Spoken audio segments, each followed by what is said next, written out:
I can see it now. Yeah, sorry, I had my another window up, so I couldn't see anything. Rich, stop talking. Hello, guys. How you doing? So this is the Carnivore Q&A Team GB.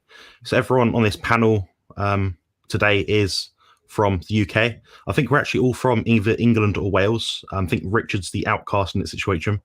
We're hoping to get more people on from our native local area in coming weeks at some point. Basically, I come up with this idea to have people in the UK to celebrate the carnivore diet, all their achievements, and give some people some useful tips based on what we've understood so far in some cases, very long journeys. I mean, Phil here has been here doing carnivore diet for about 8 years. Coach Stephen's been there doing a low carb diet at least for a long time now. Richard Smith, the Keto Pro, excellent information. He's been keto for a long time. We've also got Ben, who's a bit newer in this scene, but his insights are also very valuable. I'm just going to quickly go over my background first, and I'll leave each of these gents to go through their stories as individuals. So I'm a 28-year-old man from the UK. I live half my time in Bournemouth in the south coast and half the time in Woking, about an hour outside of London. And what I basically did was I started the carnivore diet on the February the 2nd, 2020, about 3.5, nearly 4 years ago now, wanting to sort of reduce some symptoms I had. So joint pain, inflammation, digestive issues, cognitive impairment, you might say. So depression, anxiety, and also symptoms of autism. For those of you who don't know, I did have a spine fusion surgery about 10 months ago now. That's probably the most significant thing I can really talk about. And my recovery from that was very, very much improved because of the diet. So I was out exercising again within about 7 or 8 days of my spine surgery. Most people don't do that for about 3 months. So the journey so far has been very beneficial to me, but I'll leave each of these guys to introduce themselves in a bit more detail than I have. Stephen, do you want to go next? Well, Ben, when you unmute it, see, the thing is, we're all very British. We're just proving that we're British because we're all like, well, not me. No, I'm not going to go next. So, yeah, I can do this quite quickly. 5 years carnivore, 10 years low carb. Before that, I believed in high carb, no red meat, no fat in my diet. So, poor old Phil, Rich. Well, I think everybody in the room's heard this, but maybe some people haven't heard it. I was having porridge every morning, skim milk, freshly squeezed orange juice, blueberries. I was not touching red meat. I was taking the fat off the meat. I wouldn't dare touch it. And then I got into my 40s. And even though I was a personal trainer and I was doing all the things that the WHO told me to do, I was getting fatter and I was getting sicker. I had lower left quadrant pain, colonoscopy, thought I was going to die of colon cancer because my parents both died of cancer. My mum of colon cancer, even though she was on bran flakes and cereals and wholemeal bread and not touching red meat and fat and all that. Well, anyway, I got into my 40s, coronary artery calcium scan of 639, and I went on YouTube. I found Dr. Eric Berg, went low carb, actually. That's how I started. And all my problems started to resolve. I stopped being pre-diabetic. I stopped getting fatter. I didn't smoke. I didn't drink. I haven't done the entire time there. Can you imagine that, Phil? Not drinking for that long. And it was just amazing that I did everything right. And I'm glad I didn't smoke. I'm glad I didn't drink. I'm glad I was active. I'm glad I did all the things I was supposed to do, because I know categorically that all that stuff is rubbish. And once I went low carb, it all got better. And then, of course, following people like Ken Berry, strange enough, sort of like a parallel universe. I started to go keto when he did, not because he did, it just seems to be quite organic. And then I got to age 55, decided to be a carnivore coach. I trained under Dr. Sean Baker at MeatRx, and here I am 5 years later, fitter, stronger, faster, 59, looking forward to being 60, and that's my story.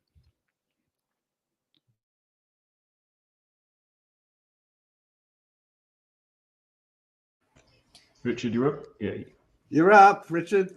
Me, there we are. I was going to say, which way are we going, gents? I was going to move across to Ben, but no, thanks for that. Yeah, quick and easy for me. Richard Smith, founder of the Keto Pro.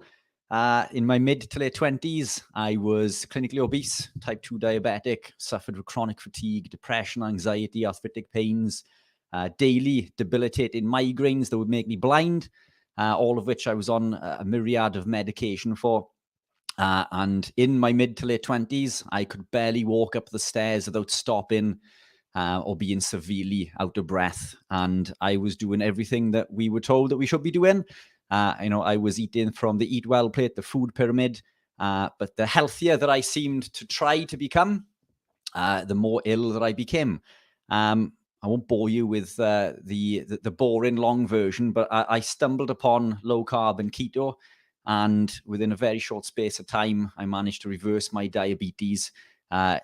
Within a few weeks, 12 months, I managed to lose 107 pounds of body fat. So coupled with reversing the diabetes, I was now pain-free, medication-free. And I went on to become a keto coach, trained as a nutritionist. And then I began teaching others the keto life, slowly gravitated into carnivore. So I've been on my journey for 10, 11 years, 4 of which has been carnivore. The last year I'd class as being strict carnivore. And my lifestyle's allowed me to not only go from being clinically obese and diabetic and fixing and repairing those issues, but I went on to become a professional athlete and British and European champion in men's physique bodybuilding, which is absolutely incredible when you think that, for somebody to go from being unable to walk up the stairs to that. And then from that, I've come away from bodybuilding. As you can see, I'm considerably smaller. And now I've gone into competing in duathlons and triathlons, so running and cycling. And part of what I do, I'm founder of the Keto Pro. So I help people. I'm an ambassador for the Public Health Collaboration, the Noakes Foundation. I work with Diabetes UK and the NHS. We work alongside doctors and help people in regards to all sorts of illnesses, diseases, diabetes, all the way up to cancers and tumors. And part of what I do is offer coaching and products and supplements to enable people to live the lifestyle effectively and safely. I'm glad to be here. So thanks for the invitation, Jonathan, and excited to be on board. Over to Ben. or Phil, even. There we are. I think we're going around that way, aren't we? There's Ben's idea. Yeah, amazing story there, Richard. Brilliant. Yeah, I have a slightly different one. I was, I'm the granddad, I think, here. I'm 61 now, and I've been into studying diet and lifestyle for 40 odd years, I think, and I had it completely wrong for about 30 of them. And I used to write books on plant-based eating and all that sort of thing, and sort of kind of came out that a little bit in the late 90s and ran my own gym and got pretty big. Then through the early 2000s, got pretty fat instead. And 2010, completely crippled with psoriatic arthritis, and fixed that. It took me about 3 years with some silly diversions into veganism and whatever, which gave me nothing in the field of reducing inflammation, but it did give me kidney stones. But then went low carb, having discovered Natasha Campbell McBride and then Jack Cruse's work and whatever, and went low carb, started to fix myself, wrote my book that became a bestseller, Arthritis, the Best Thing That Ever Happened to Me, that's still out there. And 2015, I decided I felt better on the days I didn't cook any veg. So it's been 8 years carnivore for me now, and really rewarding, just doing consults and seeing wonderful results with autoimmunity, wonderful reversals of this and that, and also, the big C that we're not allowed to talk about, of course. And now, I've been part of the team that produced the Red Pill Revolution books that Ben put the words together for. And I see that he's got the Big Fat Challenge as his subtitle under there. And I completely forgot to put that on. And so now I work with Ben on the Big Fat Challenge. It's a 90-day challenge helping people to understand about the benefits of animal fats and ancestral living. And that's where I am now. Brilliant. Well, I'm Ben Hunt. I'm I'm in the middle age-wise. I'm 51 years old now, just a few days ago. And I mean, I feel slightly embarrassed that I haven't been obese or crippled. I actually came into this via a much more circuitous route, because a few years ago I was really into gardening and no-dig gardening. I designed and built my own greenhouse in my garden. I was growing my own veg, chilies and stuff like that. And I was convinced that the way to save the world and the way that we could all live more healthy and peaceful, prosperous lives was to grow a load of veg. And that then led me to explore a load of stuff. I started going to conferences organized by like the Oxford Real Farming Conference and the Sustainable Food Trust and stuff like that. All with the idea of drawing down carbon out of the atmosphere and building soil. And when I was at these conferences, people starting to stand up and talk about weird stuff like the importance of ruminant animals for the soil and for the environment. And what's more, they started slipping in things like the essential importance of DHA and EPA and CLA and all these other things, as though eating meat was actually not just important for the earth, but important for our health as well. So just being somebody who's always been curious about finding out new knowledge and new information, I started looking around and I came across Phil's Facebook group, 100% Carnivore and Beyond. And I thought, seriously, people? I mean, I'd heard about banting and stuff like that a few years ago, and I thought it was all woo and couldn't, because everybody knows that you can't just eat meat. But yeah, I started to learn a little bit more, and yeah, met Phil. We started working together, and the rest, as they say, is history. So here we are.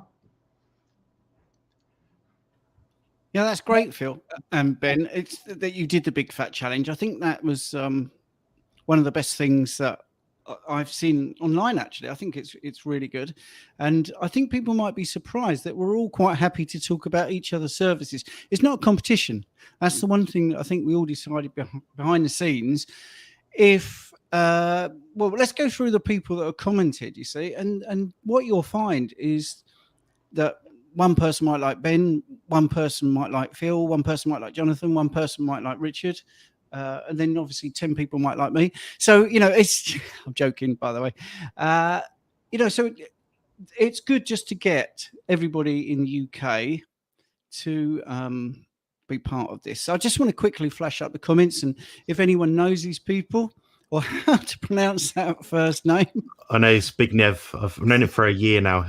So it's Zbigniew Warzenek. You won't get it first time, but he's a great guy. He's been following my channel now for pretty much since I started, and he always initiates the hit the like button. So it is quite helpful having one. He's a really nice guy. He'd stick around definitely. So I'm grateful to have him here and grateful to have him as a client. Brilliant. That's great. So Rachel's highlighted Phil's recent interview with Ahmed Malik, which is you're jumping ahead, Ben. You're jumping ahead. I'm so excited. I've got loads here. Let's do this. So we got Rick here. Does everybody know Rick? I know Rick. Yeah, we've collaborated a couple of times. He's good fun, and he does have a YouTube channel himself, so I recommend subscribing to him. He's a carnivore who's been doing it for probably about 40 years at this point. I think he's probably about 50, and he doesn't look about 50. He's one of those sort of guys, so I'm quite envious of him. But he's got some great insights. He does have a channel. He doesn't talk much about carnivore for a carnivore channel, but his videos are hilarious. He'll just film the ducks mating and have a good time. I do recommend following him on YouTube. The next name up, I think Rich knows very well. Yeah, I think we both know Matthew. Yeah, he's a guy from the UK, a weightlifter. I was prompting Rich there to pipe in because Matthew's a big fan. Yes, we love Matthew. Good supporter. Right, okay. Kyle, hit the like button. Should be a good one. Well, that name is new to me. I know Kyle. Yeah, Kyle's a great guy. He lives in, I think it's in Canada. I can't for life remember where it's from. But it's a funny name. Oh, no, Nova Scotia he's from. He's a great guy. He's also an athlete, like a physical athlete. He's very fit guy. You know, honestly, I'd probably give Richard a run for his money, I reckon. And Nova Scotia, doesn't that mean New Scotland? Anyway, Jay, I don't know Jay. Maybe that's one of yours again, Jonathan? Yeah, sorry, that's one of mine as well. That's Jay, but his real name's Jamie, but he's a good guy. He's a very pleasant guy. He works a lot on the road. He trains a couple of times a week. He loves his family, and he's just like the rest of us, like real, honest, hardworking people. This is great, isn't it? Former fat girl. That's my one as well. Yeah, this is good. Well, you're obviously putting a shift in, Jonathan, getting people up. Nicole. Lambs, yeah, right, okay. This is amazing. Dutch gentleman. Yeah, right, okay. I know Lambs too. Hello. Excellent. The Carnivore cabbie. Cool. Well, if he's a cabbie, it's surprising that he came on time, actually. But anyway, right. Now look, we got a superstar listening, Dr. Rachel Brown. There you go. And I think this is what Ben was referring to. Fire away, Ben. Yeah, sorry, I jumped the gun there, but yeah, Ahmed Malik is wonderful guy. Phil's been on his podcast, and which he actually only started this May as well. So he's somebody that just started asking questions. I mean, mainly to do with COVID and all that kind of stuff as well. But the things that he's learning and picking up from everyone that he has on his channel, the guy's like headfirst down the rabbit hole and sometimes in a spin, but absolutely lovely soul, lovely human being as well, and getting more and more meat into his diet as well. So thank you, Rachel. Yeah, he's great, isn't he? I've become good mates with him. We chat a lot. And Rachel, have you not been on his podcast as well? I think you have. Message. We're a little behind in the messages, so you might see that pop up. Yeah, and we've got Beth. Well, I know Beth. Does anyone else know Beth? I need to get out more. I don't know anything to people. Maybe I'm just fundamentally antisocial. Copper's Carnival Kitchen. That's sort of Rich and I. We definitely have encountered Copper's Carnival Kitchen. I think we've nearly caught up here. And thank you very much, Tom J. And I'll do my joke. Is it Tom Jones? Well, it wouldn't be unusual, would it? So that's that. And we've got Carl. Come on, Rich, pipe up, mate. You know Carl. Yes, Carl's a good friend of mine. Yeah, good supporter. I'll be seeing Carl on Saturday. He's popping in to see me for some merchandise and some supplements. So looking forward to catching up with Carl. Nice to see you on again tonight. Cool.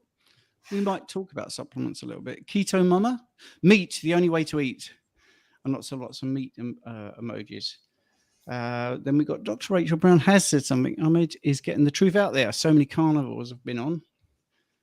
So I'm missing out, really. So there we go. We're nice and caught up, so we can relax a bit now. Because I think if people have bothered to wait, I mean, some of those people have been waiting online for 20 minutes. I think we should have gone through that. But that's great.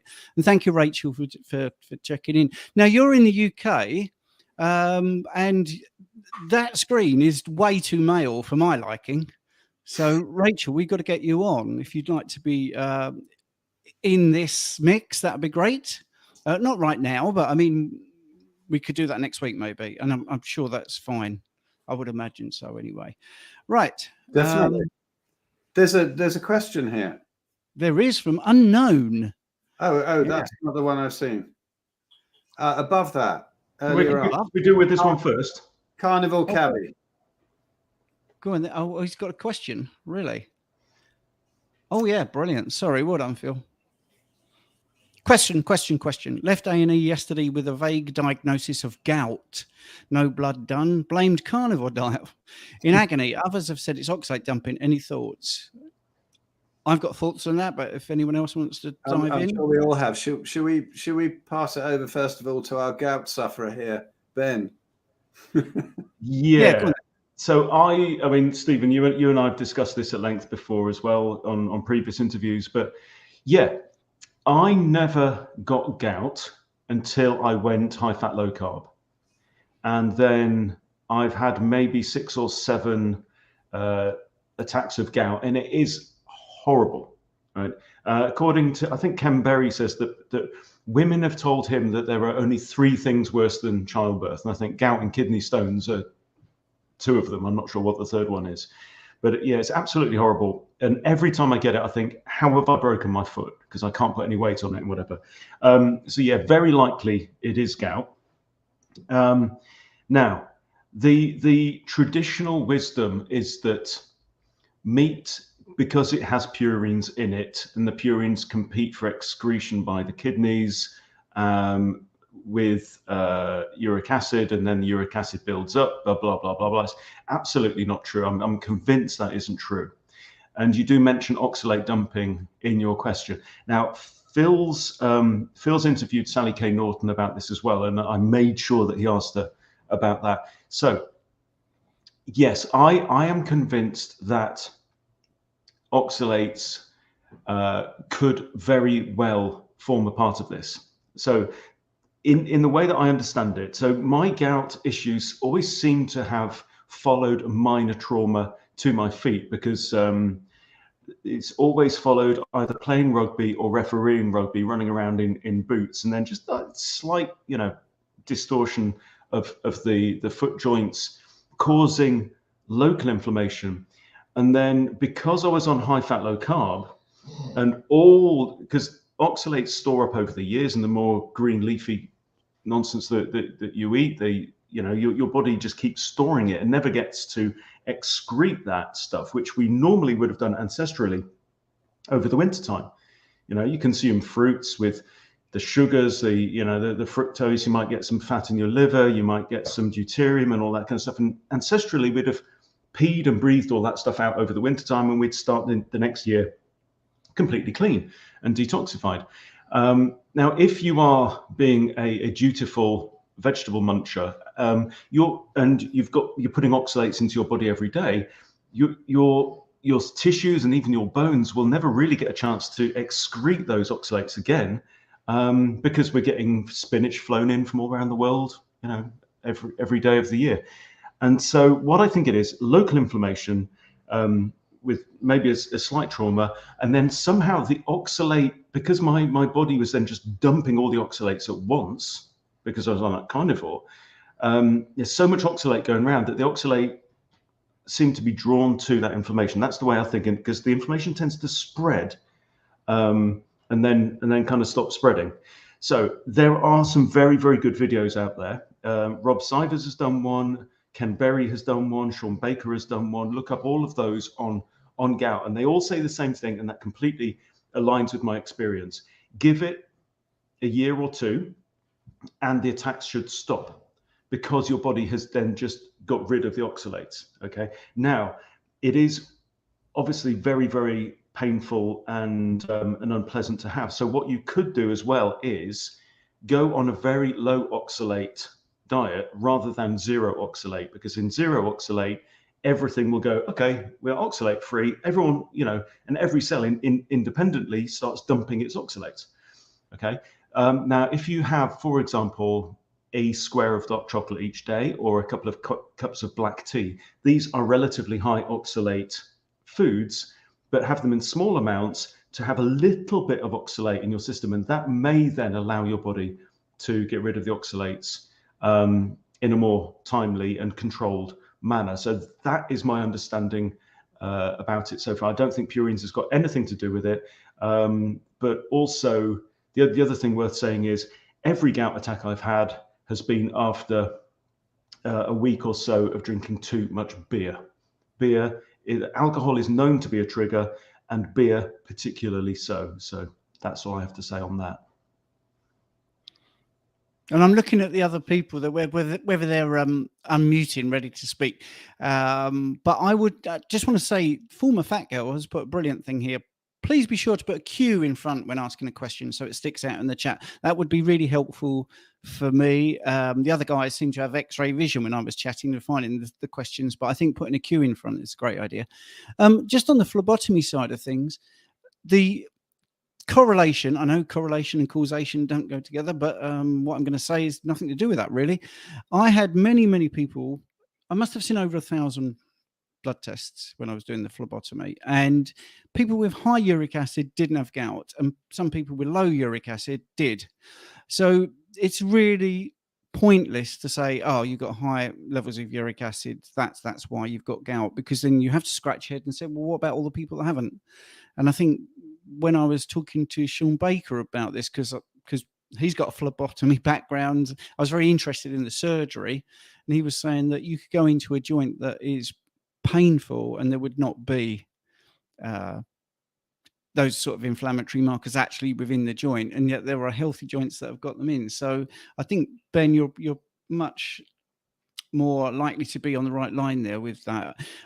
Rich or Phil, did you want to speak up, or Jonathan? Or should we move on to the next question? Actually, if I can jump in again to Carnivore Cabby, the last gout episode that I had started off April of this year. Okay, so this is about two to 3 years after I started high fat, low carb. And what happened was it was a kind of a long lingering attack. Normally gout will resolve itself in 7 to 10 days. This one went on for 5 weeks, and it was more a kind of a systemic arthritis in my whole foot and ankle. And I completely eliminated it with a 48-hour dry fast. I was absolutely amazed. I've shown lots of people the pictures. I don't think I can show them, right now. I don't know how to do that on the tech, but that is the one thing I would do. If I got a gout attack right now, the first thing I would do, no food, no water, 48 hours, and it will blow it out of the park. That's it. The other thing that I found gave some help as well was to keep a couple of bottles of water in the freezer, and I take one and put it in a basin and literally just put my foot in it and go alternate, put it in, take it out, and that can help with just manage inflammation and the pain to some degree. But the dry fasting, in my experience, for blowing up that systemic inflammation is just wonderful. Phil? Yeah, Ben's pretty much covered it. I think if you have a gout attack when you go carnivore, even if you do nothing else, just stay carnivore. It'll probably have a couple of flare-ups, and then it tends to disappear unless you drink a load of beer. But the oxalate dumping thing is a very real thing, and I've been there with the kidney stones. I haven't been there with the gout, but Ben's covered it really. Yeah, I think Phil, where can people find your interview with Sally K. Norton? Yeah, on the Red Pill Buddhist podcast, we got into a lot of the sort of symptoms of oxalate dumping, how long it might last, how to mitigate it, whatever. Sally's pretty much bang on about that, I think. Yeah, brilliant. I think if people want to check that out, what we'll do in the descriptions, hopefully, is put everyone's channel in there so you can check that out. And I'll just plug Rich and I's live stream, because we're doing that 7 o'clock Sunday night, and we've got the guest Sally K. Norton. So yay! So you could watch Phil's brilliant one with Sally, and then you'll be armed with better questions and try and trip Rich and myself up, and Sally maybe. But anyway, we've got unknown here. So I think just for the guys, if you want to speak, just unmute. So Rich, did you want to say something? Yeah, I mean, look, everything's been added there in regards to gout attacks, but it's, I know we are interviewing with Sally K. Norton on Sunday in regards to other things that we can do to combat the oxalate dumping. And one of the suggestions is calcium supplementation, because calcium will bind to the oxalate. But we, myself and you, Steve, have got other thoughts in regards to calcium supplementation. Calcium supplementation has been known to increase cardiovascular disease by as much as 15%. It's also one of the main driving factors to cramp, excess calcium and not enough magnesium. But alternative measures may be taken by increasing potassium. One of the issues that we face when we live a keto or carnivore lifestyle is we increase sodium, because we come in from a state of high insulin. Insulin drops, signals the kidneys to release sodium from 4 points in the nephrons in the kidneys, which can lead to inadequate sodium levels. So, quite rightly, we resupplement with lots of sodium, but sodium depletes potassium, and potassium is required 4 times higher volumes than sodium within the body. So supplementing possibly with potassium or even magnesium can further mitigate any other potential side effects of oxalate dumping to a degree. How long that will take is anyone's guess, but I guess we can go into that in more details with Sally on Sunday. Would that ideally be the citrate versions of it? Yeah, do you know, I'm still looking at some of the papers because it some confer benefits to citrate and others, depending on whether it's magnesium or potassium, there's a lot of conflicting evidence. Citrate seems to be the form that we want to go for, but I'm hoping I'm going to be armed with more information come Sunday, so I'm still doing a little bit of research into that. But I'm not a big fan of calcium supplementation, so I'm always looking for alternatives. I understand that it would confer a benefit in regards to oxalate dumping, but if we are looking at excess calcium consumption leading to 15% increase in cardiovascular disease, and that's certainly something that I would want to address. And I think that living, the common misconception is living a carnivore lifestyle that we are devoid in calcium, but calcium is found in everything that we eat in a lot higher forms than people give credit to. And I think that the way that we live, I think we get adequate amount of calcium, and we certainly don't want to be adding to that. I just think we can mitigate those negative side effects with potentially potassium or magnesium over the calcium. But yeah, I'm looking forward. Should be good. Yeah, that's a good question. Good link to a question about dairy then, Stephen. Yeah, we'll get on to that question. Yeah, I just want to say, if you're ever worried about what sort of thing to take for if you've got constipation, if you think of Sean Connery talking about magnesium, it's magnesium citrate. All right, and that's going to help you. All right, so that's just a little bit of anyway. Right, so unknown. Ben, here you go. Yes, you spotted this. Is raw cheese okay on a carnivore diet for weight loss? Also, should I ever track anything? Because some days I find myself eating a lot of meat because I'm really hungry. Okay, can I be controversial on this one? Yeah. It's something that happened at the Sheffield conference recently. Ben and I were there with my friend Sophia Clemens from Paleo Medicina in Hungary, and she's very much against all dairy for everything. They have their PKD diet, their Paleolithic ketogenic diet, very high fat, meat only.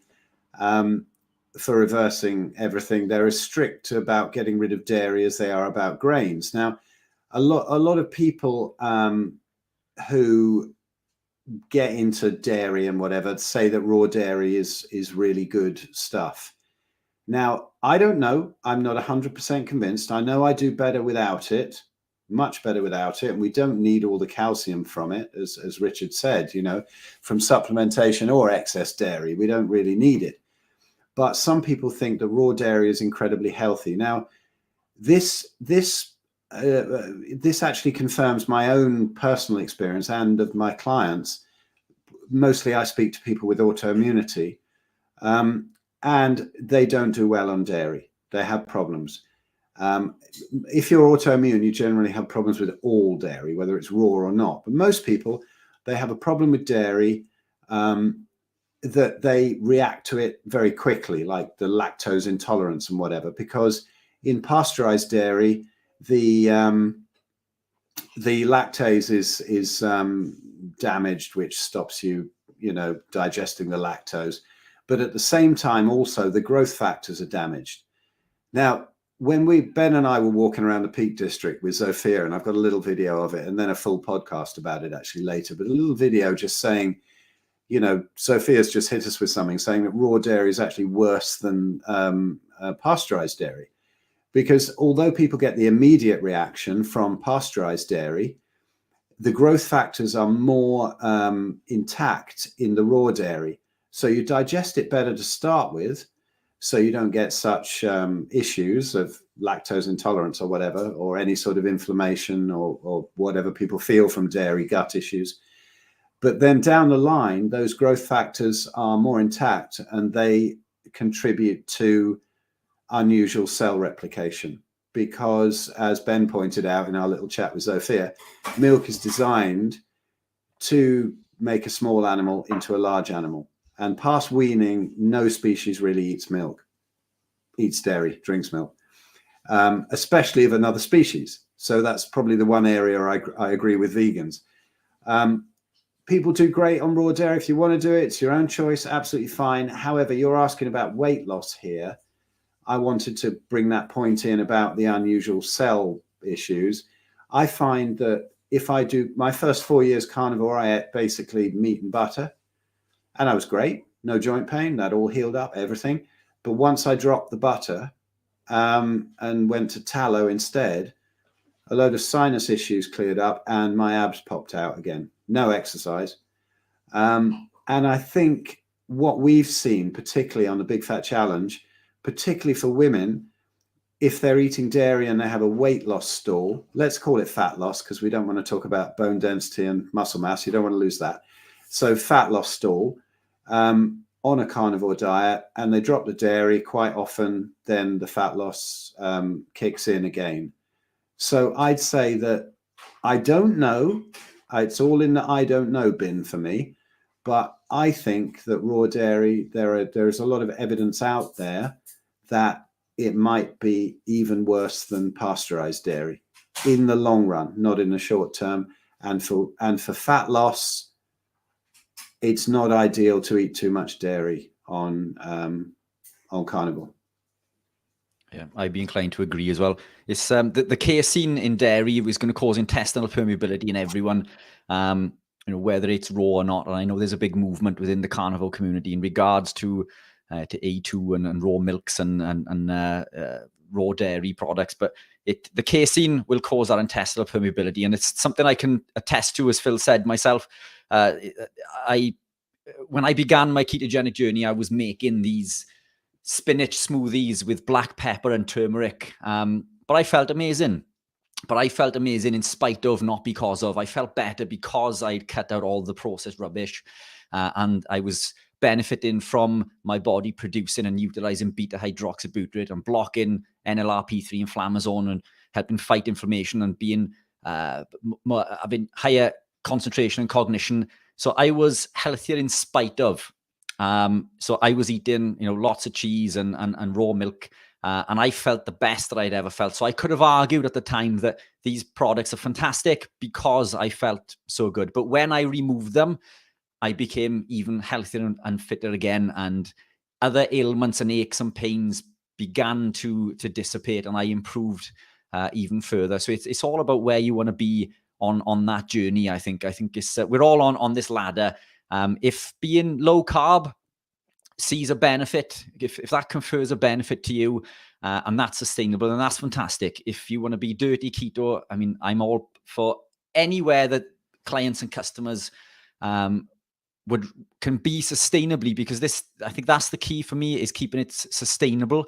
But the deeper down that rabbit hole that you go, the cleaner that you can become, and the more you can remove these toxic products, the better and healthier that you are going to become. And in my opinion, a strict carnivore is the creme de la creme, but anywhere in between is going to confer, a significant benefit. If you can remove the cheese, even better. But coming back to the original question, I believe that it's when I was cut in for competitions in bodybuilding, at the time I was eating cheese, and when I was cut in, cheese would be the first thing, cheese and double cream and all this sort of stuff that I was consuming at the time. That would be one of the first things that I would cut out, and I would allow my body to increase its own fat burning processes and strip up to incredible conditions. So not a big fan of any dairy. Keep it out if you can. Excellent. And I just want to check in on Jonathan. You okay, Jonathan? Because you're very quiet. Yeah. Yes, I've got contrasting opinions, and I know Phil and Ben have heard me say this before. I wouldn't say it's contrasting as in I think they're wrong. I just think it's very context specific. So myself, I know if I drop out the dairy, particularly the dairy fat, then I find that I'm able to drop fat faster. But I can only manage that for about 3, maybe 4 days. Then I start to get heart palpitations. The suggestion to me from some genetic testing that I've done seems to be that dropping out calcium, at least dietary calcium, seems to be the problem for me. So I looked a bit further into it. Spoke to some experts on it, and sort of we worked out it seems to be that about 24% of the population have a genetic polymorphism, which means they have a slightly higher requirement for calcium. Now, when I say that, I'm not saying you have to have dairy to, assimilate, absorb calcium, but it's a good way to get it in. And when, of course, we're talking about the context of this question, which is it bad for fat loss? Does it slow down fat loss? I'd say absolutely yes. But for myself, it's not the first thing I'd get rid of. I'll be looking at the macronutrient balance, the protein and fat. The protein amount when I work with clients tend to be pretty stable. Unless we're doing a protocol to lose fat faster, I might elevate protein just to help satiety. But that's the only instance when someone's trying to drop fat really fast, then I'll actually drop fat quite significantly. The biggest thing for me in terms of halting fat loss seems to be that people eat too much fat, funny enough. But there is a part of it which I believe is explained in something called the carbohydrate insulin model. And in my kind of experience of just working with people anecdotally, I can't back this up with any science, but I'd say probably it accounts for about 20% of fat loss. So when you've pulled these levers, so you've got your protein the right amount, you're healthy, you're in a position to actually lose fat. You're in a healthy position to lose fat. You can lower the fat intake slightly. Obviously, don't drop it down to zero because that's contraindicated. You won't be able to sustain it very long. And when you get to the point where you think, well, I don't really want to reduce my fat soluble vitamins, my fatty beef too much, eggs, what have you, then you can start to move towards the dairy. So for me, it's never a case of taking everything out of the diet. But then, of course, if Phil's working with an autoimmune patient or a client and they're saying to them, look, I'm not well, I've got lupus, Hashimoto's thyroiditis, all this other stuff, arthritis, then it's a different situation. I don't work with that many people that have that issue. So for me, if someone can tolerate dairy, I try to keep it in. But obviously, on the flip side, it is hyperpalatable. It was made thousands of years ago. Ben will probably know best when it was made, but it was made to store fat from animals, like in the form of dairy. So you're looking at, the butter, ghee, things like that.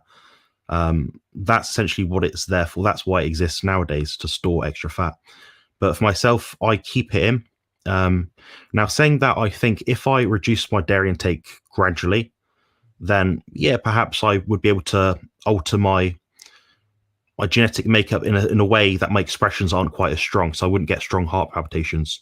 Of course, I went from a mixed carnivore diet to a lion diet. I lasted 3 or 4 days and I felt horrendous, anxious.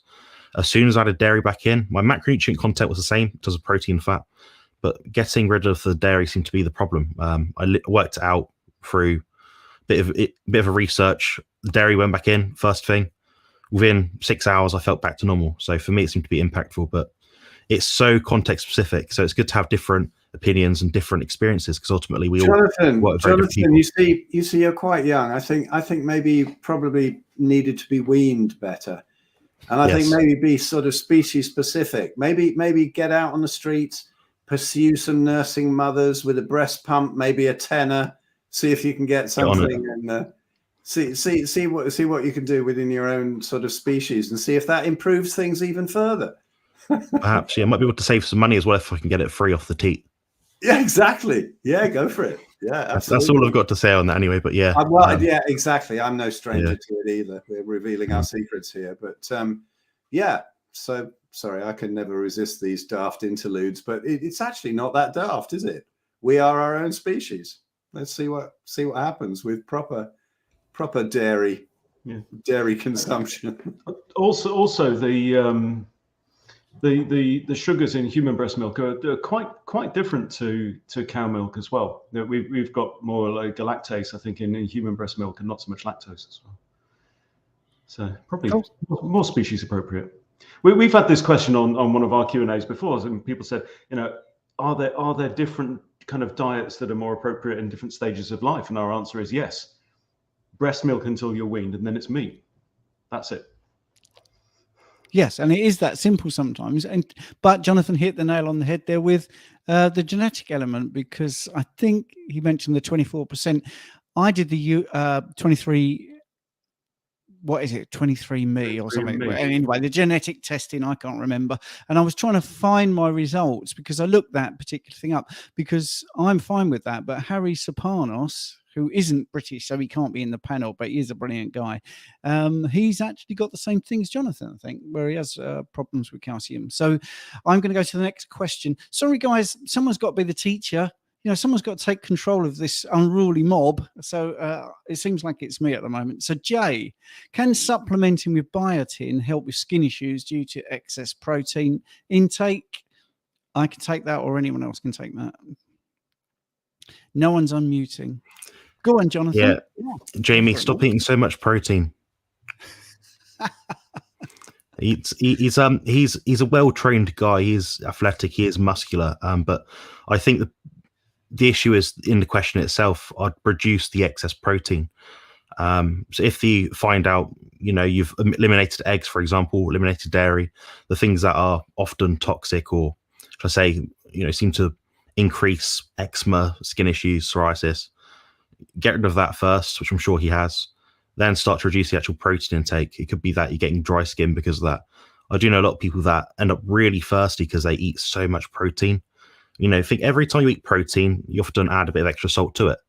When you add extra salt, you get more thirsty. So I kind of think of it as a whole, So I'd probably reduce the protein slightly, then work from there. But biotin would potentially help.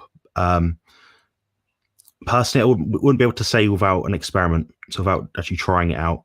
Of course, I don't believe Jamie eats eggs. I think that's something that he has issues with. So he's not going to get a great deal of biotin from eggs, but he may be able to supplement, with a bit of liver every now and then. Some people freeze it, some people eat it. I know there's probably, biotin in other foods as well, but ultimately a whole food source is going to be a better option, I think, for a lot of people. I think Rich is unmuted. Yeah, I was just curious about what Jay's protein intake is. Because I eat protein ad lib. It's the only thing that I eat, and I eat quite a lot of it. I've never told anybody before to restrict protein, as I believe it's the most important macronutrient. We look at proteins and fats, but nature provides us with this perfectly packaged present. Protein in nature comes with fat. An egg is protein and fat. Chicken breast with the skin on is protein and fat. A piece of steak is protein and fat. And I think if we stick to the way the nature intended, then generally we're okay. That said, even certain protein sources within the carnivore lifestyle have been shown to elicit negative responses. Seafood, cheese and eggs, prawns, even pork and lamb. I think beef is the only thing that hasn't elicited a negative response. And I'd be curious if Jay has ever tried going strict lion diet in regards to skin conditions. But yeah, just curious. You may already know the answers, John. It's brilliant. Yeah. Yeah. I think he's tried that, or at least a close variation of it. It seems to be, it could be a mixed bag of things that coming together to cause that issue. He's had it for quite a long time, so it'd require a lot of deep thought, I think, and a lot of experimentation for sure.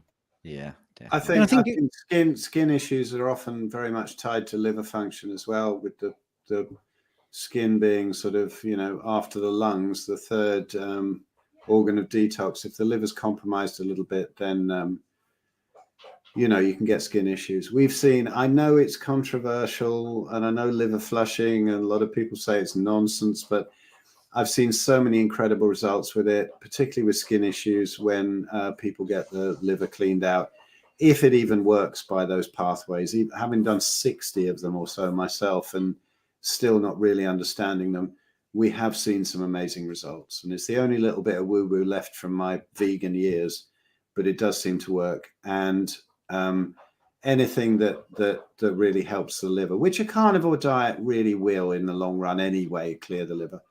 But have a look at liver function if there's a skin issue. Yeah, and I think what you just said, Phil, if it's you do something and it seems to work, biotin doesn't really do anything with the skin, but it does help with the synthesis of keratin and also the absorption of fatty acids. So it's one of those, it's a water soluble vitamin, isn't it? A B7, if I remember rightly. So it's one of those things that you can deplete quite quickly. But I'm with you, really. It's a bit more holistic. I don't think, if you're writing in a question and it's Jay, I'm not being tough on your question there, but if you've got excess protein intake in your question, supplementing with something else isn't really the answer. And I'm with Rich as well on that. Is it really excess protein that's causing it? So I think that would be something to really dive quite deeply into. So I just want to tell people that are commenting, we are a little bit behind. We're about 20 minutes behind on the comments. So if you have commented and we haven't got to your question, you don't need to type it again. We will try to get to it. So spiritual hypertrophy. I reckon this might be one of Jonathan's, but I'm not sure. The question is, and if you're wondering why I'm reading the question out, it's because this will also be an audio podcast. So the question is, I'm going carnivore for the first time. I'm concerned about my performance for strongman. Can you talk about macros for athletes and the initial adaptation period? I think we could probably go to town on this one, couldn't we? Richard and I probably say the same. Rich, you go first, and then I'll try and keep it succinct as well. Yeah, I'll leave you hit with the macros. I think we've got pretty similar opinions on macronutrient ratios when it comes to performance and things as well. But I don't believe that your performance will be hindered if you do things correctly. And if they are, it's only during the initial adaptation period. If you're coming from an adapted ketogenic background and you're coming into carnivore, then your body's already upregulated its ability to produce and utilize beta-hydroxybutyrate. So we've got the MCTs, the monocarboxylate transporters, and specific enzymes involved with utilizing beta-hydroxybutyrate. And that's a big factor when it comes to adaptation. And this is one of the reasons that people struggle when they become carnivore or ketogenic. That and electrolytes, as we said earlier, if you're coming from a state of high insulin, which most bodybuilders and powerlifters tend to be so, that insulin drops and it's going to signal the kidneys to release the sodium from the 4 points in the nephrons in the kidney. So sodium, super important. Now, when we look at sort of strength and protein, and carbohydrate doesn't build muscle. It increases muscle protein synthesis by 0. The activation of mTOR through leucine, so 3 grams of leucine will activate mTOR and allow muscle protein synthesis. But the co-ingestion of carbohydrate with protein will not further augment an increase in muscle protein synthesis, but increasing or adding fat, so the co-ingestion of fat with protein will increase muscle protein synthesis. So it's not a case of losing muscle or not being able to build muscle. But what happens is if you're coming from a background of high carbohydrate, what you may have in the muscle and you're not adapted is more volume in the muscle. So for every 1 gram of glycogen, your body's going to hold on to 3 grams of water. And that gives you leverage in the muscle. And we see this with athletes who supplement with anabolic steroids in the likes of, oh my goodness, I can never remember. Things like Dianabol, which will make you incredibly big, incredibly quickly, and incredibly strong. But when this person comes off this anabolic steroid, their strength drops back to where it was. Their size does so also, which means that they couldn't have built muscle within that time, which means there has to be the leverage within the muscle. So there is an argument that carbohydrate could potentially make you stronger in regard to that, but then you can offset that with the supplementation of creatine monohydrate, getting adequate sodium and potassium, and the sodium-potassium ratio needs to be spot on. And as you adapt into being keto and carnivore, the body will upregulate the lactic acid system, and you will be able to fill the muscle with glycogen and further hold on to water within the muscle. So strength, I don't think is an issue. I'm not very big. I wasn't big when I was bodybuilding, but I looked big for my size. But I was I was fairly strong. At 75k, I was benching 165k. Squatting 230 and deadlifting, squatting 190 and deadlifting 230, which I think at the time put me in like the top 3 in the UK in my weight and age category, which is why I was going to go into powerlifting, but that didn't come off because I tore my pec, and then I went down the rabbit hole of endurance sport. But that's another story. So yeah, that's my quick 2-penneth. But I think that if you do it correctly and allow those adaptations to take place, then I think you can be stronger, just as strong, if not stronger. Because the other advantage, sorry, John, just going off on one really quickly as well, is when you're consuming carbohydrate, most carbohydrates come from a lectin source. And lectins and phytic acid will block the absorption of other nutrients, particularly zinc, iron, and magnesium. And zinc is essential for the production of testosterone, which is essential for building muscle. So all of these other things that you would be putting in to increase your strength are absolutely counterintuitive to healing, repairing, and building that muscle. So carnivore is definitely the key. I think it's just you need to stick to it. Jonathan will advise on macros, but creatine and electrolytes are all big pluses for me also. Yeah, good shout. I think everything Richard said is bang on. After I've said my bit and Ben said his bit, I'd probably recommend a consultation with myself or Richard. Either one of us will be able to help you very well, I think. In terms of like transitioning, I'd look at doing it over a period of about 4 to 8 weeks if you've been on a shoddy diet. The main thing that you'll find is that you'll be eating probably very lean accidentally. So when people say eat the fatty meat, eat the fatty meat. And what you find is if you're a big boy, you're going to need extra fat with that. So you're going to find, you know, say you're on 200 grams of protein a day or something or more, you know, you're going to be on 2, 3, 4, some people 500 grams of protein, fat with that. What I would suggest to most people is just to incrementally increase that. So a little guide I give people sometimes is just maybe initially the first week, half the carbs, increase the fats. Maybe say you drop 300 carbs, maybe increase the fat by maybe 150 grams, something like that. It's just a ballpark guideline. Then just keep adding it and switching it that way. So for every 10 grams of carbs, say, increase fat by maybe 5 grams. I'll probably do that over a period of maybe 1 or 2, maybe even 3 months. You'll know if you're not digesting the fat very well, if your stool starts to float. And I notice for a lot of people that try to transition too fast. Transitioning slowly is really helpful. You won't get as much as a performance dip because you're not stressing your body. So every time you change your dietary intake, your gut microbiome changes and it has to adapt according to that. So if you do that too fast, it is a stress to the body, and you won't feel much benefit from it. If you're a big boy, like I just said, I'd recommend buying Richard's keto electrolyte products. It's on his website, Keto Pro Electrolytes. Google it. They're like 15 quid or something. It's very good value. They're a good product. I recommend them. I do use them sometimes. Outside of that, macros, I don't know, 1.5 to 2 grams of protein per kilo, something like that is a good ballpark figure. If you're already eating very high protein, I'd pick the higher amount. And what you'll find eventually, you go along your journey and your recovery is not great. Well, is it protein or fat? So do a bit of experimentation. Perhaps increase the protein if you're really sore, and don't be afraid to increase it even more. I know some people that just have to eat a lot of protein. But that's all that being said, that's assuming that you're metabolically healthy, you're fit, you're well, you're active, and then you can apply those things. If you've got some autoimmunity, then it's a different scenario. You might have to be a bit more select and picky about how you adapt the things you add in or take out. Oxalate dumping does happen to quite a few people. There's ways you can get around that. I think Stephen's got great videos on oxalate dumping and how to put that into remission. You've got the thing about Dr. Sally Kane Norton going on Stephen's podcast on Sunday, this coming week. Phil's got a good podcast with her, I believe. So check that out. But if you've got more questions on that, it might have to wait until next time, but we can always elaborate there. I think Ben's got an anecdote.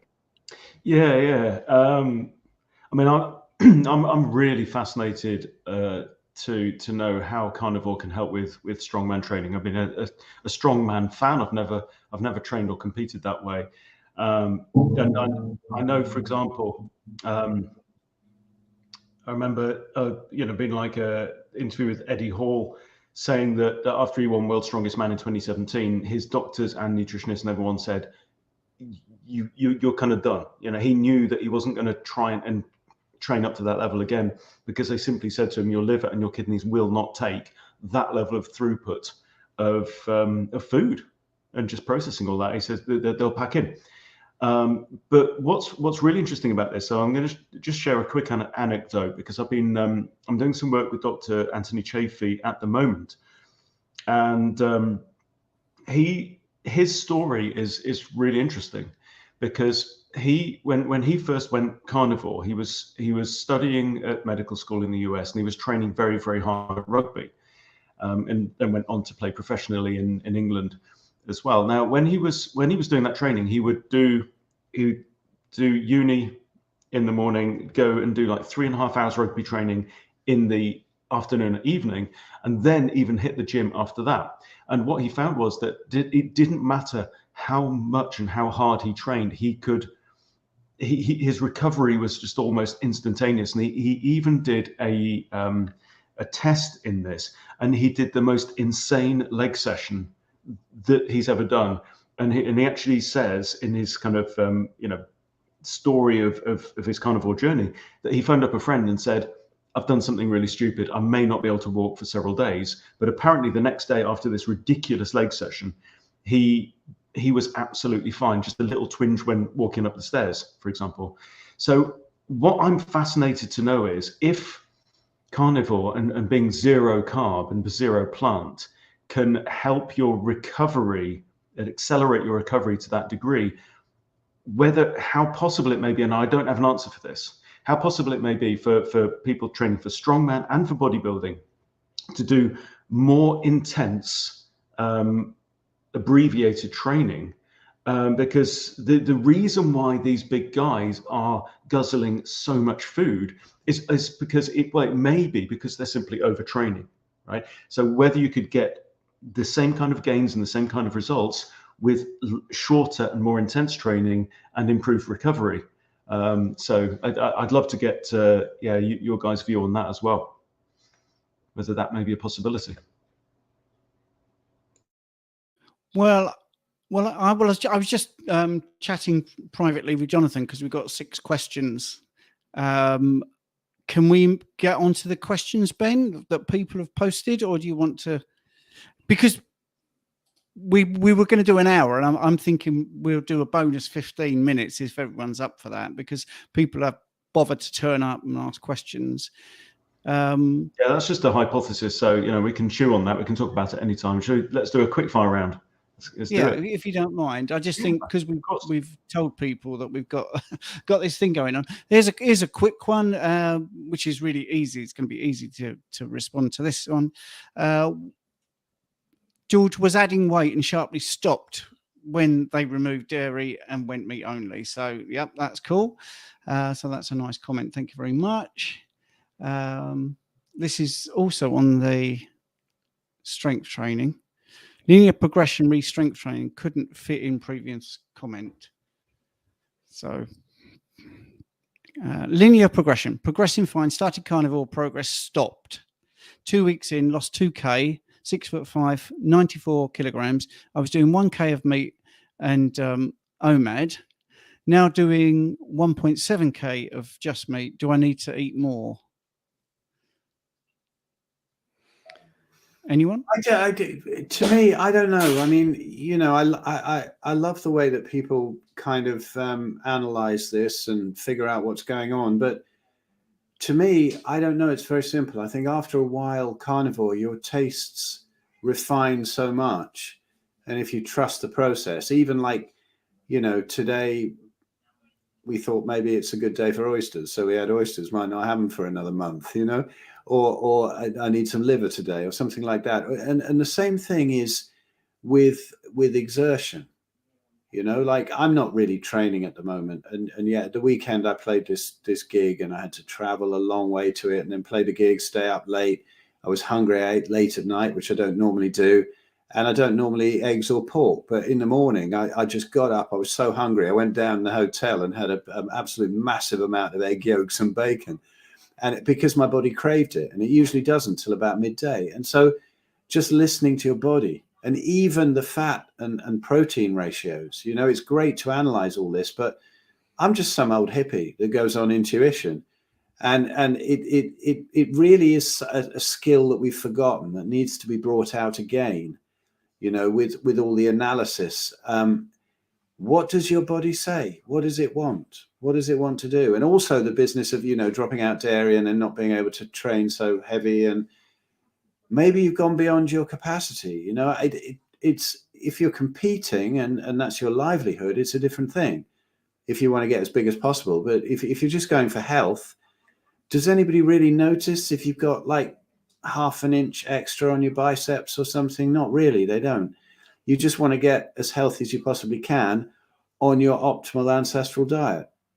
And that should be good enough for most people. Just intuition and listen to your body. When you train, you get hungrier. Do you want a fatty meat day to day? Do you want a little bit more protein, a little less fat the other day? I don't know.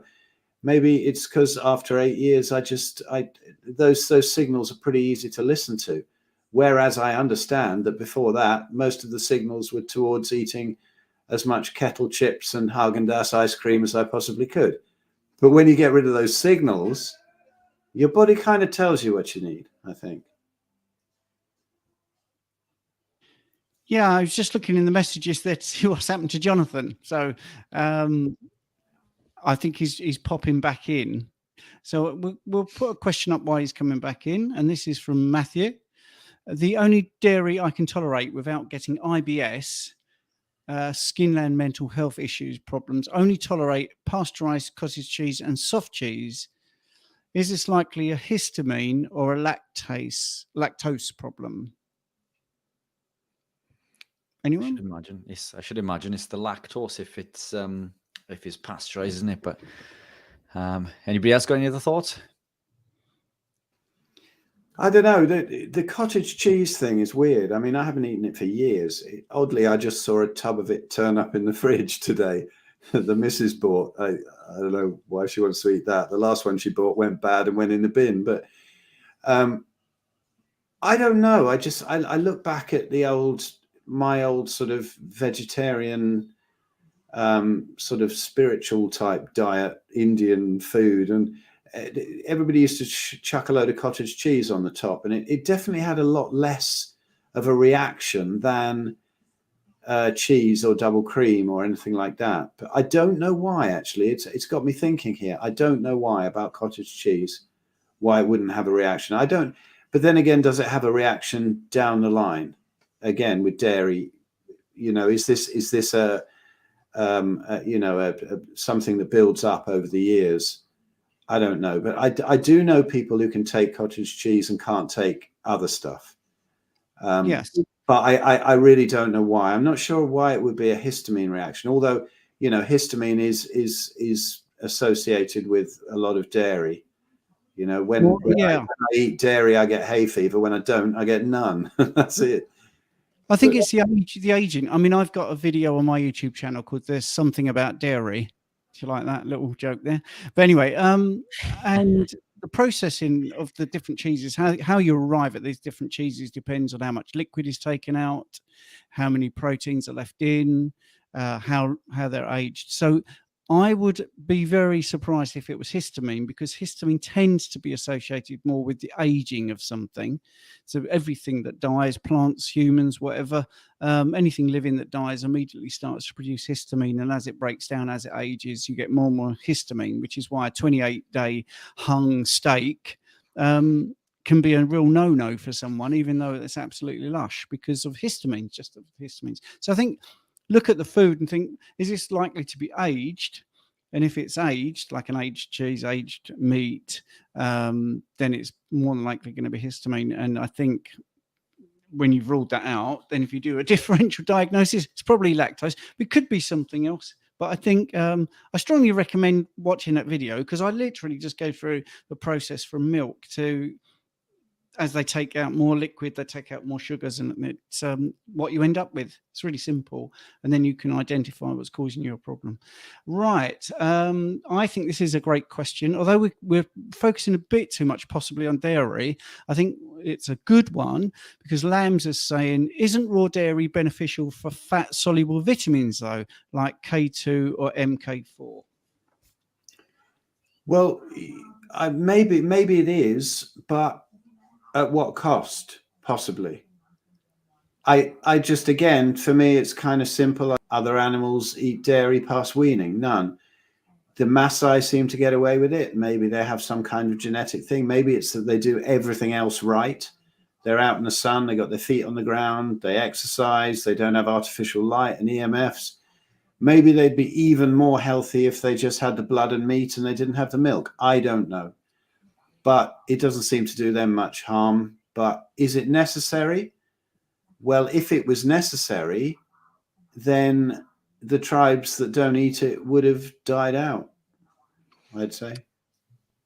I'm kind of simple on these things.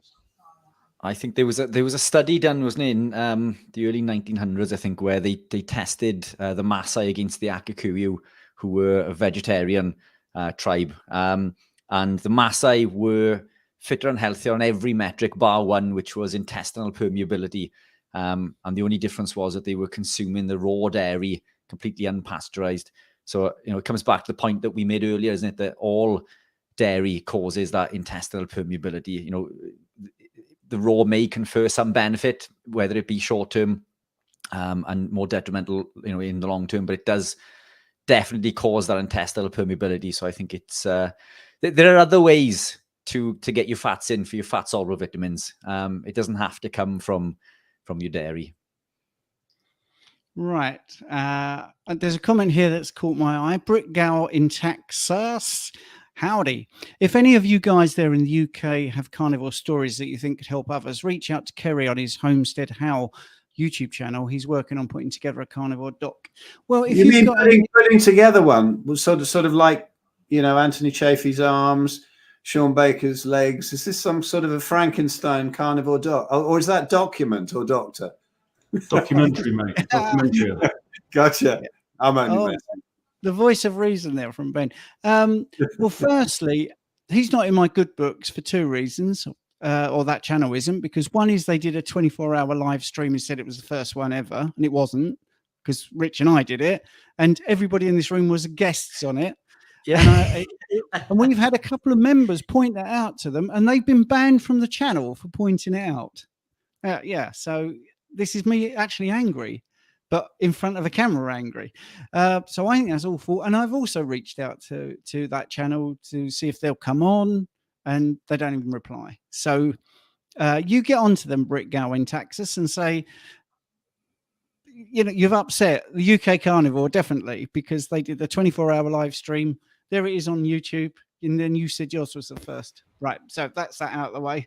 I'm just having a little temper tantrum there. And I know Rich would as well, but I'm not letting him. Matthew, now this is good for us. It would be awesome if we could have a carnivore keto meetup in UK in 2024. Any comments? Yeah, I'd be up for that. Yeah. I think this is where, you jumped into action, Jonathan, wasn't it? I think you heard me probably ranting doing a live with Stephen in regards to a few other carnivores who did a carnivore meetup in the UK. And I don't know about the rest of you, but I wasn't invited. Stephen, I don't know about the rest of you guys, but I'd like to think that the five of us are probably predominantly the leading figures in the UK in regards to keto, carnivore, and health and well-being in general, as far as diet goes. And these people just didn't seem to know who we were, which kind of got my back up a little bit, because you start seeing these posts pop up with this meetup and all the top carnivores in the UK are meant to be there, and I'm thinking, well, I didn't even know it existed, but it's but never mind, we're here now. But yeah, I'm up for a meetup. Did you shout at them, Richard? Do you know who I am? With the accent. Should have done that. I just want to say something quickly. Sorry. Kerry from that video, Homestead How, he did promise me that he would interview me for his channel. It's been about 3 months now. It's not happened. So what have you? Yes. Oh, right. My dog is barking. He's saying it's our bonus 15 minutes is up. So Cud Kiddie, 35-year-old male, 7 months carnivore, feel amazing. All of a sudden, I have cravings every day for porridge oats. I have no other cravings. And the odd thing is I hated porridge pre-carnivore and never ate it. And here's the continued. Why is this? And is it a sign of a deficiency or something? Fire away, guys, while I go and make sure my dog's okay. I'll quickly chime in. I think he probably just craves more fat. Some people some people can eat a lot initially because they're missing vital nutrients that they may not have had in the diet prior to the carnivore diet. They may have hit that threshold and now they're like, meat nausea you sometimes hear, or meat aversion. I've heard of people having that. I've had that myself. If you're finding that you're not hungry for something, don't eat it.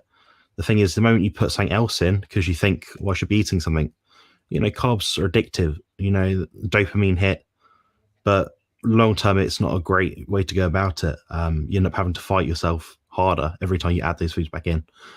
So I'd probably just focus on the carnivore foods. It may be that you just are hungry for a certain kind of food, but you're not sure what it is. maybe you've gone from mixed animal food diet to lion diet in like a week. Okay, that could be a reason why. There's probably a lot to break down in this instance, but it could be just a lack of fat or something, or lack of energy. So I look at it from a holistic point of view. It's funny actually, because I was going to just say, well, maybe he's got a porridge deficiency or whatever, but seriously, it's when you have inflammation, it can it's a difficult one to explain. It can sort of take you back in the years. It's like I ate some stuff that, because I have autoimmunity in my background, I got into real trouble last winter, and it was from eating dairy, pork, chicken, and eggs, which I found easier to find on the road, with the band and whatever. And I thought I was invincible, and I got in real trouble this time last year. And it was weird. When there was inflammation, I started to crave weird things. Like I kept on and on thinking about macaroni cheese. And I haven't eaten that for decades, really, my mum used to make it when I was a kid. But it was all I could think of. I want macaroni cheese. I didn't have it. But there's something about inflammation. I've never really thought about it in this way before. But if there is some inflammation, it might even take you back to those times where you craved that sort of thing that got you into the problem in the first place. Now, I've never said anything like that before or even thought about it, but it's just occurred to me. I would just ride it out, eat some more fats, eat some proper stuff. And nobody needs porridge. There's nothing in there, nothing whatsoever in there that you could possibly need that you're not getting from meat. So it's a little echo of an old addiction. Do some EFT, tap it out. Are we back? Yeah, you're back. We didn't go anywhere. All right. We've just been sitting in an embarrassed silence while you were away. I just want to quickly point out the fantastic visuals by Stephen today. He's done a great job. Thank you very much. Right. I think we'll make this the last. Well, actually, there's one very quick. It seems like a setup question. All right, we'll do this one first, and then we'll do the last one. So, Rick, is it possible that being on a carnivore diet for decades is why I have I've been plenty strong for physical work and never suffered injuries despite moving heavy objects on a regular basis? Yes. I've got a lot to say about this, right? And it's basically yes. Yes, absolutely. So let's finish with this one. Herbert, how, and I'm reckoning the word is missing here, how is elevated glucose detected by the body, and by what mechanism the insulin is then secreted? When is elicit by elevated cortisol or excess digestive protein breakdown? There's a lot there. I mean, basically, a lot of people think that once your blood glucose goes up, your insulin is produced from the beta cells. But you've got to look at the incretin effect, which is absolutely 10 times more powerful than infusing blood glucose. You're actually putting glucose into your bloodstream, basically. So what they've done to prove that you have these cells in your small intestine on the brush border, when you eat something that has glucose in, once it gets into your small intestine, that is when the pancreas really ramps up the production of insulin. So I'm rushing that answer in case anyone else wants to dive in. I could go on about this for a long, long time, but we do need to go. Anyone else want to pipe up with something? Yeah, it's just done by magic. It's just magic.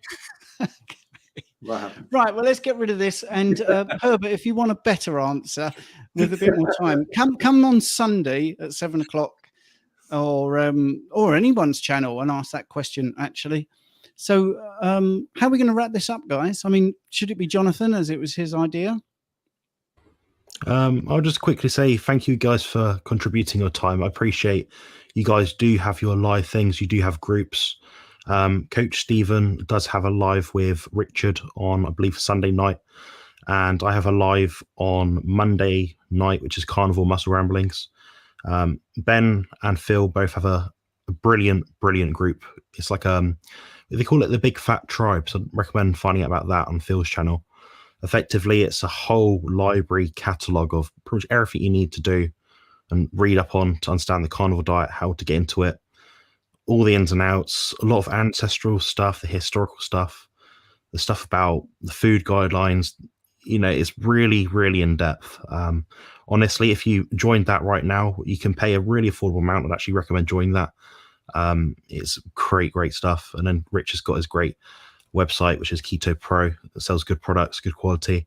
As a fellow nutritionist, I understand how much effort you can put into designing and formulating products. I can see that the effort has been put in there.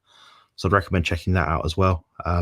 I sell stuff as well, and I do stuff online. Just visit my website. It's compositionconsultant.com. That's excellent. Well, should we just say bye and yeah. Thanks for all your questions, everyone. See you next week or something. Yeah, Yes, thanks, thank guys. you all. It was fun.